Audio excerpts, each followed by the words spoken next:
အခု2023မှာလူကြိုက်များပြီးတော့ trend ဖြစ်နေတဲ့အခုလိုမျိုးစာတန်းထိုးနီးဒီဇိုင်းအသစ်လေးကိုသိချင်တဲ့သူတွေအတွက်ကိုအသက်ဒီဗီဒီယိုလေးနဲ့လာပြီးတော့မျှဝေသွားပါမယ်ဆိုတော့ဗီဒီယိုလေးကိုအတူတူကြည့်လိုက်ကြရအောင်ကြည့်ပြီးသွားပြီဆိုလို့ရှိရင်လည်းဗီဒီယိုလေးကို like and share လေးလုပ်ထားပေးဖို့လည်းမမေ့ပါနဲ့နော်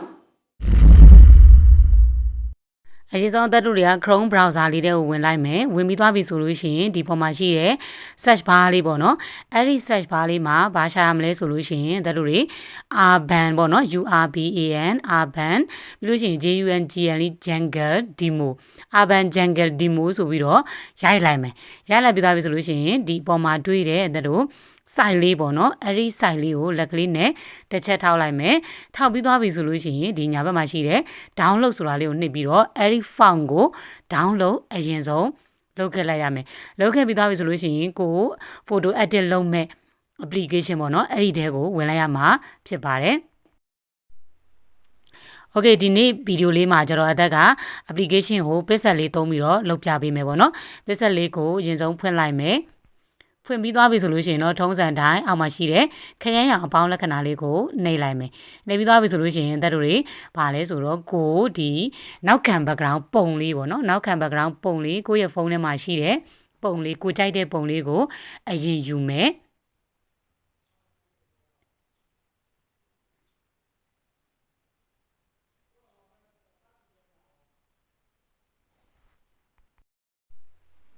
ဥမာဒီပုံလေးပေါ့နော်ဒီပုံလေးဆိုလို့ရှိရင်အဲ့လိုမျိုးလေးထည့်လိုက်မယ်ထည့်ပြီးသွားရင်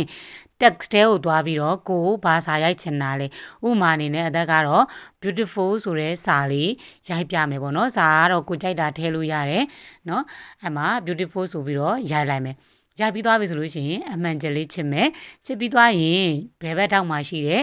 အပေါ်တက်နေတဲ့မြားလေးကိုလက်ကလေးနဲ့တစ်ချက်ထောက်မယ်ပြီးရင် my fonts ဆိုတဲ့လေးကိုဝင်လိုက်မယ်ဝင်ပြီးသွားပြီဆိုလို့ရှိရင်တက်တို့တွေ urban jungle demo ဆိုတဲ့ font လေးကိုယူလိုက်မယ်ပေါ့နော်ယူပြီးသွားပြီဆိုလို့ရှိရင်သူ့ကိုနေရာလေးချလိုက်မယ်နေရာချတဲ့အချိန်မှာလည်းကိုလှတယ်လို့လေးကြီးချမယ်ပေါ့နော်ပြီးရင် color လေးတဲကိုဝင်ပြီးတော့ color ကိုကြိုက်တဲ့ color ချိန်မယ်အသက်ကတော့အဝါကြောင်လေးချိန်လိုက်မယ်ပေါ့နော်ဆိုတော့အဲ့မှာတက်တို့တွေပြီးရင်သူ့ကိုလှမဲ့နေရာလေးကိုနေရာရွှေ့ပြီးတော့ချလိုက်မယ်ဒါဆိုလို့ရှိရင်အသက်တို့တွေဒီကိုယ့်ရဲ့ပုံလေးထဲမှာစာဒီဇိုင်းအစမ်းလေးနဲ့ image လေးကိုလွယ်လွယ်ကူကူဖန်တီးလို့ရမှာပဲဖြစ်ပါတယ်ဒါဆိုလို့ရှိရင်စာလေးတွေကိုတစ်ပင်လေးတွေအရာဝတ္ထုလေးတွေကဝင်နေတဲ့ဆိုတဲ့ပုံစံလေးရသွားမယ်ပြီးရင်အပေါ်ကအမှန်ကျလေးကိုချစ်မယ်မြားကိုနှိပ်မယ်